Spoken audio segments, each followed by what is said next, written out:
कहानी के शुरुआत में हमें रास्ते में जाते हुए दो बसेस को दिखाया जाता है। उस बस में बहुत सारी फीमेल स्टूडेंट्स होती हैं, जो वे सभी अपने क्लास के लिए जा रही होती हैं। उन्हीं में से एक का नाम मित्सुको था, जो दिखने में काफी प्यारी थी। वो अपनी नोट्स बुक में कुछ लिख रही होती है। तब उसकी फ्रेंड्स उससे कहने लगती हैं कि क्या तुम हर वक्त लिखती रहती हो? क्या मिलेगा इस तरह की नोट्स बनाने से? यहाँ देखो सभी लोग एंजॉय कर रहे हैं, तुम भी क्यों नहीं करती? ये कहकर उसकी फ्रेंड उसकी नोटबुक को छीन लेती है और उसका पेन नीचे गिर जाता है। और वो अपना पेन उठाने के लिए जैसे ही झुकती है, तभी हम देखते हैं कि उस समय कोई चीज बहुत तेजी से आती है और उस लड़कियों के साथ उन दोनों बसेस को आधे पर से ही काट देती है, जिसकी वजह से सारी की सारी लड़कियां दो हिस्सों में कट जाती हैं। इसी के साथ जैसे ही मित्सुको ऊपर उठती है, तब यह देखकर काफी हैरान हो जाती है कि यह क्या हो गया। अब क्योंकि वो नीचे पेन लेने के लिए झुकी थी, इसीलिए बच गई थी। यह देखकर बहुत ज्यादा डर जाती है और बस से उतरकर भागने लगती है। यहाँ पर हमें पता चलता है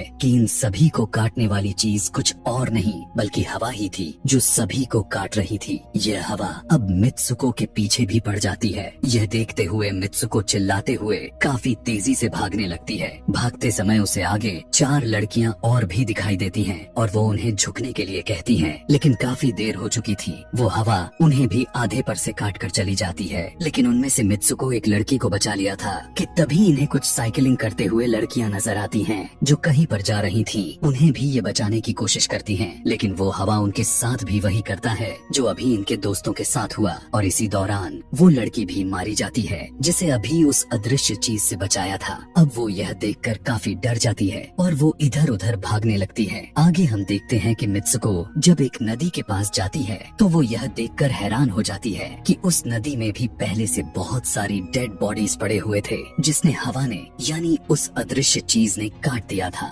वहाँ से वो एक डेड बॉडी के कपड़े लेकर चेंज कर लेती है। अगले सीन में हम देखते हैं कि मित्सुको चलते चलते एक स्कूल में पहुँच चुकी है, जहाँ पर और भी बहुत सारी फीमेल स्टूडेंट्स थीं। उनका यूनिफॉर्म मित्सुको के यूनिफॉर्म से काफी डिफरेंट था। यानी यह भी था कि वो तो उनके स्कूल के स्टूडेंट तो नहीं थी कि तभी एक लड़की मित्सुको के पास आती है और उससे कहने लगती है कि तुम कैसी हो। दरअसल देखा जाए तो वो लड़की उसकी बेस्ट फ्रेंड थी, लेकिन मित्सुको उससे पूछती है कि क्या तुम सच में मेरी बेस्ट फ्रेंड हो, क्योंकि उसे कुछ भी समझ में नहीं आ रहा था कि उसके साथ हो क्या रहा है। वो काफी सदमे में थी। यहाँ पर हम यह भी जान पाते हैं कि मित्सुको और उसकी बेस्ट फ्रेंड काफी ज्यादा एक दूसरे को प्यार करती हैं कि तभी वहीं पर तेज हवा चलती है और मित्सुको डर कर बिल्डिंग के अंदर चली जाती है। उसकी बेस्ट फ्रेंड को कुछ भी समझ में नहीं आ रहा था कि ये हो क्या रहा है। वो मित्सुको से पूछने लगती है कि तुम इतना ज्यादा कांप क्यों रही हो और इतना ज्यादा डरी क्यों हो, तुम्हें हो क्या गया है। तब मित्सुको अपने बेस्ट फ्रेंड को सब कुछ बता देती है कि किस तरह से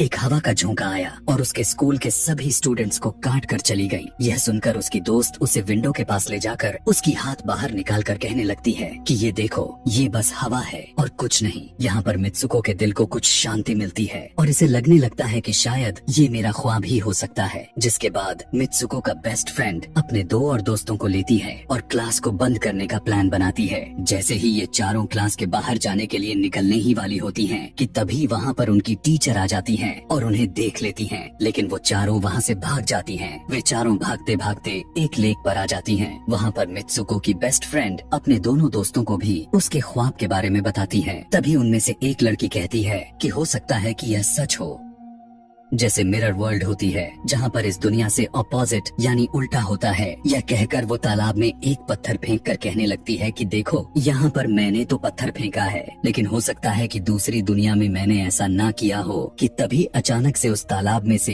एक क्रोकोडाइल निकल कर आता है, उसमें से एक लड़की को खा जाता है। फिर वो लड़की कहने लगती है कि देखो, मैंने कहा था ना, जो इस दुनिया में होता है वो उस दुनिया में बिल्कुल भी नहीं होता, और जो उस दुनिया में हो रहा है वो इस दुनिया में नहीं हो सकता। तो इसको भी उसी दुनिया में मगरमच्छ ने खाया है। और यहाँ पर ये देखो, ये तो बिल्कुल सेफ है। उसी लेक के पास एक बिस्तर यानी एक बेड नजर आता है। ये चारों उस बेड से तकिए को उठाकर खेलने लगती हैं कि तभी हम देखते हैं दूर से दो लड़कियां इन्हें देख रही थीं। उन दोनों लड़कियों में से एक ब्राइडल बनी हुई थी, क्योंकि ये दोनों लड़कियां आपस में एक दूसरे से शादी कर ली थीं। जिसके बाद उनमें से एक फ्रेंड बताती है कि हमें कुछ ऐसा करना होगा जो उस दुनिया में इम्पॉसिबल हो, क्योंकि हमारे हमारी किस्मत तो पहले से लिखी जा चुकी है, लेकिन हम इसे बदल भी सकते हैं। जिसके बाद ये सभी लड़कियां अपने स्कूल में वापस आती हैं और नेक्स्ट लेक्चर लेने के लिए क्लास में चली जाती हैं कि तभी मित्सुको देखती है उसके पास एक तकिया पड़ा हुआ है। अब जैसे ही वो इस तकिए को उठाने के लिए नीचे झुकती है कि तभी उसकी टीचर पूरे क्लास में गन से फायर करने लगती है। और जैसे ही मित्सुको उस तकिए को उठाकर ऊपर देखती है तो उसके क्लास के सभी लड़कियां मारी जा चुकी होती हैं। और यहाँ पर एक बार फिर वो बच जाती है, जैसे पिछली बार अपने ड्रीम्स में बच गई थी। मित्सुको की टीचर उसके पास आकर कहती है कि तुम्हारी हिम्मत कैसे हो गई, इस क्लास को बंद करने की, तुम्हारा भी मरना तय है। कि तभी उसी वक्त दो लड़कियां और आ जाती हैं और मित्सुको को बचाकर वहाँ से भागने की कोशिश करती हैं। लेकिन एक दूसरी टीचर वहाँ पर आकर उन दोनों लड़कियों को मौत के घाट उतार देती है। अब जितने भी स्टूडेंट्स की जान बच गई थी, मित्सुको उनके साथ बाहर भागने लगती हैं। लेकिन स्कूल की सभी टीचर्स उन सभी लड़कियों पर फायरिंग करने लग जाती हैं। अब यहाँ पर फायरिंग के दौरान सभी लड़कियां जैसे ही वहाँ से बाहर आती हैं, तो यहाँ पर हवा उन्हें काट देती है। यहाँ पर अब मित्सुको यहाँ पर एक बार फिर से अकेली रह जाती है और वो वहाँ से भागकर क्राउड एरिया से होता हुआ पुलिस स्टेशन में जाती है। वो वहाँ पर सब कुछ बताने लगती है। उसकी यह बात सुनने के बाद पुलिस वाली लड़की उससे कहती है कि लेकिन तुमने स्कूल वाली कपड़े तो नहीं पहने हुए हैं। और जब वो उसके सामने एक मिरर को रखती है, तब मित्सुको उस मिरर में देखती है कि वो तो एकदम से बदल गई होती है और लोग उसे मित्सुको के नाम से नहीं बल्कि उसे किसी और नाम से बुला रहे थे। यहाँ पर हमें पता चलता है कि उसकी शादी होने वाली थी। तब वही पुलिस ऑफिसर उसे उसकी शादी के लिए लेकर जाती है। यह देखकर आसपास के लोग उसे कॉन्ग्रेचुलेशंस दे रहे थे। अब जैसे ही वे सभी उसे लेकर चर्च पहुँचते हैं तो मित्सुको को बेस्ट फ्रेंड भी वहीं पर मौजूद होती है। मित्सुको उससे पूछने लगती है कि यह सब मेरे साथ क्या हो रहा है। तब उसकी दोस्त उससे कहती है कि अभी खामोश रहो, हम अभी किसी के कंट्रोल में हैं। बस जैसा मैं कहूँ तो तुम वैसा ही करो। और यह कहते हुए वो उसका वेडिंग ड्रेस पहनाती है और उसे वहाँ जाने के लिए कहती है। अब जैसे ही वो अपनी मैरिज सेरेमनी के लिए आगे बढ़ती है तो वहाँ की सभी लड़कियाँ उसका मजाक उड़ाने लगती हैं। यह देखकर उसकी बेस्ट फ्रेंड एक एक करके सभी को मारना शुरू कर देती है। जिसके बाद जैसे ही मित्सुको आगे बढ़ती है तो उसके ग्रूम की जगह एक ताबूत खड़ा हुआ नजर आता है। उस ताबूत को खोले जाने पर एक बड़ा पिग बाहर निकल कर आता है। मित्सुको उसे देखकर काफी ज्यादा डरने लगती है और एक टूटी हुई बोतल से उस पर अटैक कर देती है। जिसके बाद मित्सुको और उसकी बेस्ट फ्रेंड चर्च से भागते हुए बाहर आ जाती हैं। यहाँ गेट पर भी दो लड़कियाँ इन्हें रोकने की कोशिश करती हैं, लेकिन मित्सुको की बेस्ट फ्रेंड इन्हें मारकर वहाँ से भाग जाते हैं। उधर मित्सुको दूसरी तरफ भाग रही थी क्योंकि अब उसे लगने लगा था कि उसके साथ कुछ ज्यादा ही गलत हो रहा है। आगे जाने पर एक और मिरर में खुद को देखती है तो वो एक बार फिर से खुद को बदला हुआ पाती है। अब जिस जगह पर मित्सुको थी वहीं पर रेस हो रही थी कि तभी उसके पास कुछ लड़कियां आकर उससे कहने लगती हैं कि तुम तो बहुत अच्छी रेसर हो, खड़ी क्यों हो, भाग क्यों नहीं रही। और जब वो भागना स्टार्ट करती है तब वो खुद में काफी एनर्जी फील करने लगती है। जिसके बाद मित्सुको रेस जीतने की पूरी कोशिश करने लगती है। भागते समय उसे अपने डेड फ्रेंड्स भी नजर आती हैं जो कुछ वक्त पहले उसके स्कूल में मारी जा चुकी थी। कि तभी उसी वक्त उसकी बेस्ट फ्रेंड भी आ जाती है। तभी ये दोनों नोटिस करती हैं कि वही पिग और वो औरतें जिन्होंने इनको चर्च में रोक रही थी वो सभी इन्हीं के तरफ आ रही थी।